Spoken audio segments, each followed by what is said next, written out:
కథాభారతి శ్రోతలకు సుస్వాగతం.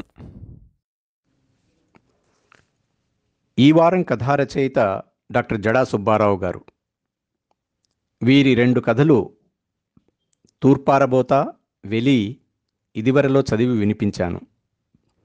ఆ ఆడియోలు డాక్టర్ సుబ్బారావు గారికి పంపినప్పుడు విని మెచ్చుకుని వారు రాసిన 2 కథాసంపుటి పుస్తకాలు మంచు కింద ఉక్కపోత, ఆకుపచ్చని కన్నీళ్ళు పంపిస్తూ నా కథాపఠనాన్ని కొనసాగింపగోరారు. ప్రోత్సహించిన డాక్టర్ జడా సుబ్బారావు గారికి కృతజ్ఞతలు తెలుపుకుంటూ మంచు కింద ఉక్కపోత పుస్తకంలోని 19వ కథ దాహం మీ ముందు ఈరోజు. ఈ కథను ఎంచుకోవటంలోని అంతరార్థాలు 2. మంచినీటి కోసం పల్లె ప్రజలు పడే ప్రయాసలలో నా చిన్నతనంలో మా పల్లెటూరిలో నేను స్వయంగా అనుభవించిన జ్ఞాపకాలు. 2 ఈ కథకు లభించిన బహుమతి విశిష్టత ఈ కథను ఎంచుకొనదగినదిగా చేశాయి. ఇక కథలోకి వెళితే, దేవుడెక్కడ ఉండే జీవుడు దిక్కెరాడె యాడాడో కూకుండే మా మొరలె ఇనకుండే.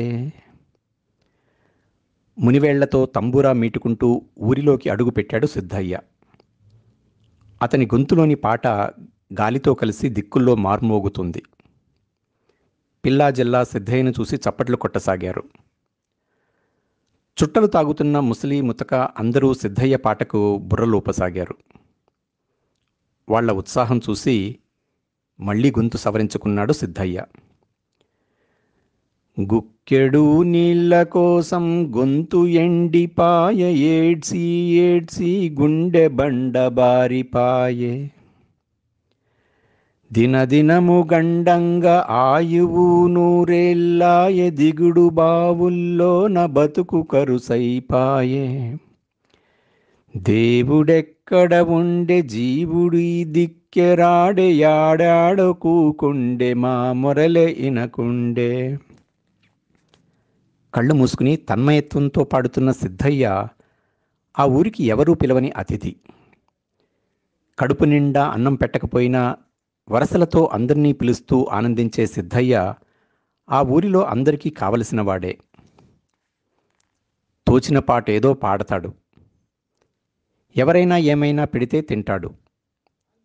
చెట్టు కిందున్న బండరాళ్ల మీదో వీధి అరుగుల మీదో కూర్చుని ముసలివాళ్లతో కాసేపు పిచ్చాపాటి మాట్లాడతాడు. బంధువులెవరూ లేకపోయినా ఏదో తెలియని చుట్టరికం అతన్ని ఆ ఊరిదాకా నడిపిస్తుంది.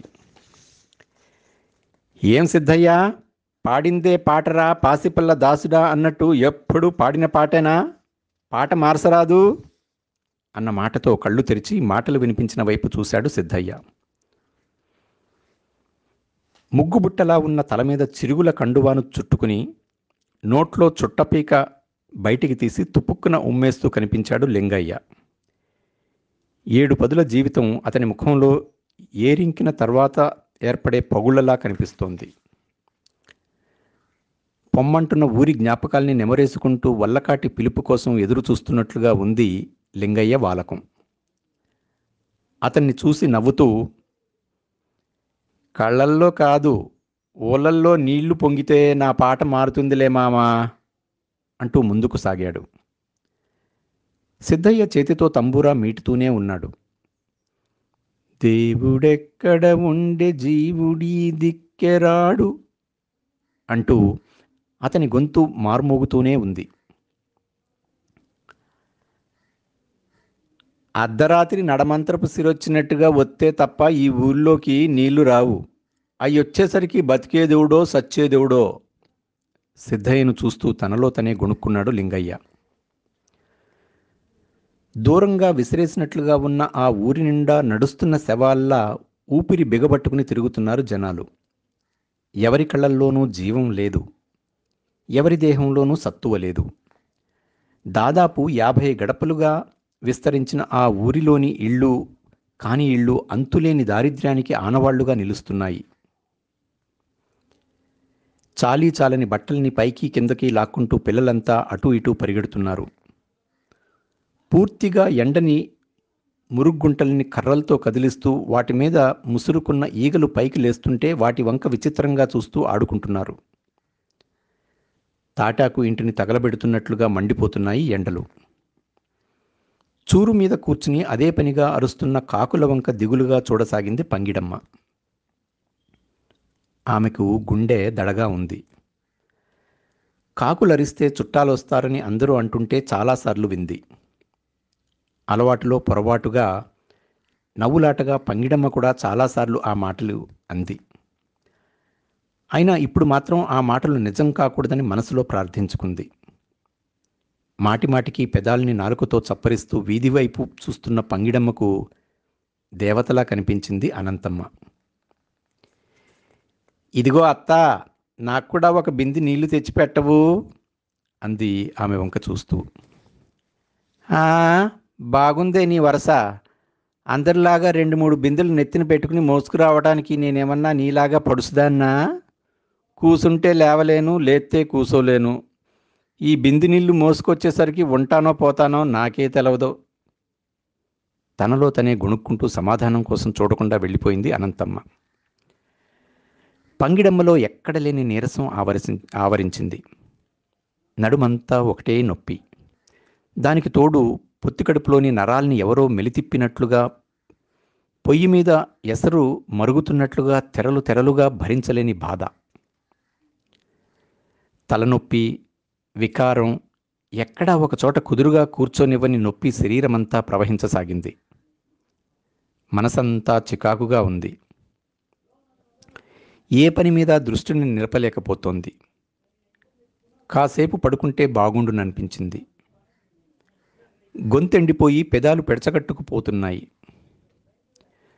దిగులుగా బిందె వైపు చూసిన పంగిడమ్మకు ఖాళీ బిందె వెక్కిరించినట్లుగా కనబడింది. కళ్ళు రెండూ కన్నీటి చలమల్లా మారిపోయాయి.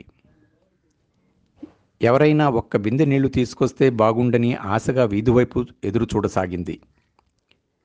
కాసేపటి నిరీక్షణ తర్వాత లచ్చుమమ్మ కనిపించింది. ఆమె వైపు చూస్తూ, పిన్నే, నాకు కూడా ఒక బిందె నీళ్లు తెచ్చిపెట్టవు అంటూ ఆశగా అడిగింది. పంగిడమ్మ వంక విచిత్రంగా చూస్తూ, నా నెత్తి మీద కొండల్ని సూత్తా కూడా ఎట్టా అడుగుతున్నావే ఆ మాట అంది నవ్వుతూ. తలెత్తి లచ్చుమమ్మ వైపు చూసింది పంగిడమ్మ. తప్పించుకోలేని పాపాలేవో మోసుకుని తిరుగుతున్నట్లుగా ఒకదాని మీద మరొకటిగా పేర్చి ఉన్న బిందెలు కనిపించాయి. ఆమె వంక జాలిగా చూస్తూ మౌనంగా ఉండిపోయింది పంగిడమ్మ. కాసేపయ్యాక, అయినా నీళ్ళకి రావడానికి అంత బద్ధకం ఏందంట నీకు అంది లచ్చుమమ్మ. బద్ధకం కాదే, మైలొచ్చింది అంటూ 3 వేళ్లు చూపిస్తూ, బాగా నడుము నొప్పిగా ఉంది, కాళ్ళు తేలిపోతున్నట్టుగా ఉన్నాయి అంది నీరసంగా. నెత్తిమీద కుండ నేల మీద పడి బళ్ళున బద్దలైనట్లుగా పగలబడి నవ్వింది లచ్చుమమ్మ. ఆమె ఎందుకలా నవ్వుతుందో అర్థం కాక అయోమయంగా చూస్తున్న పంగిడమ్మను చూస్తూ,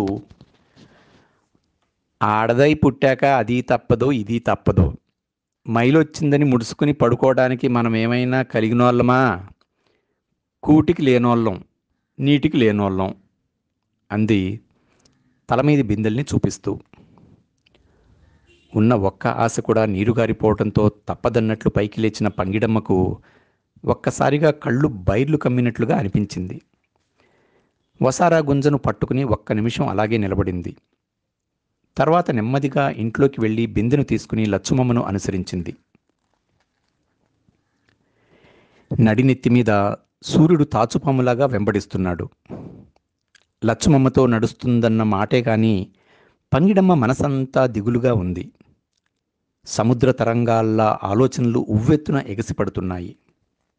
ఆ ఆలోచనల నిండా ఖాళీ బిందెలు కదలాడుతున్నాయి. గొంతు తడారిపోయి నీటి చుక్కల కోసం అల్లాడుతున్న మనుషులు కనిపిస్తున్నారు. నీళ్లు కావాలంటే 50కి పైగా ఉన్న గుడిసెల్ని దాటి 2 కిలోమీటర్లు నడవాలి. రాళ్లను, తుప్పల్ని, ముళ్ళకంచెల్ని దాటి నడక సాగించాలి. అంత కష్టపడి వెళ్ళినా సరిపడినన్ని నీళ్లు దొరకవు. అడుగునెక్కడో కనిపించే నీటి ఊటల కోసం ప్రాణాలు అరచేతిలో పెట్టుకుని దిగుడు బావుల్లోకి దిగాలి. ఖాళీ బిందెలతో దిగుతున్నప్పుడు బాగానే ఉంటుంది, కానీ నీళ్లు నిండిన బిందెలతో పైకి ఎక్కి రావాలంటే ప్రాణం పోయి మళ్ళీ వచ్చినట్లుగా ఉంటుంది. ఎత్తుపల్లాల్ని దాటుకుంటూ నేల పగుళ్లలో కాళ్ళు పడకుండా నడవాలి. అసలే బరువు, దానికి తోడు నడిచే దారిలో రాళ్లు గుచ్చుకుంటూ ఉంటాయి. ముళ్ళు కాలికి తగిలి గీరుకుపోతూ ఉంటాయి. ప్రాణం ఎగశ్వాస దిగశ్వాసగా ఉంటుంది. బిందె ఇంట్లో దించేదాకా బొందిలో ప్రాణం ఉంటుందో లేదో తెలియదు. ఒకరోజైతే పంటి బిగువున భరించొచ్చు, 2-3 రోజులైతే తప్పనిసరి తద్దినమని సరిపెట్టుకోవచ్చు. జీవితమంతా అదే బరువు, అదే నడక, అదే దాహం. తరాలు మారుతున్నా తలరాతులు మారిన దౌర్భాగ్యానికి ఎవరిని తిట్టుకోవాలో అర్థం కాదు. దూరమని భారమని తప్పించుకుని పారిపోవడానికి కుదరదు. చావుకి బతుక్కి మధ్య నిలబెట్టిన బలహీనమైన మట్టి కుండలాగా దేహం క్షణక్షణము ఊగులాడుతూనే ఉంటుంది. అంటే ఏమీ మాట్లాడవు, దూరం తెలవకుండా ఉంటుంది, ఏదో ఒకటి మాట్లాడు అంది లచ్చుమమ్మ. దూరం తెలవకుండా ఉండటానికి మనం వెళ్ళి అక్కడే ఉండంగా, బతుకంతా తిరుగుతానే ఉండాలిగా అంది నవ్వుతూ పంగిడమ్మ. నువ్వేమో పెళ్లి నడక నడుస్తున్నావు, నీతో వస్తే నీళ్ళు తెచ్చినట్టే, అన్నం వండినట్టే. మగోడిదేముంది, భుజానన్న తుండుగుడ్డ దులిపి అరుగు మీదో అంగడికాడో కూసుని కాలక్షేపం చేస్తాడు, 4 దమ్ముల్లాగి గమ్ముని కూసుంటాడు. మనం నీళ్ళొత్తుకొస్తే కానీ ముద్ద దిగని ఈ మగోళ్ళంతా ఆలస్యమైతే మాత్రం కొట్టడానికి కర్రెత్తుకొస్తారు.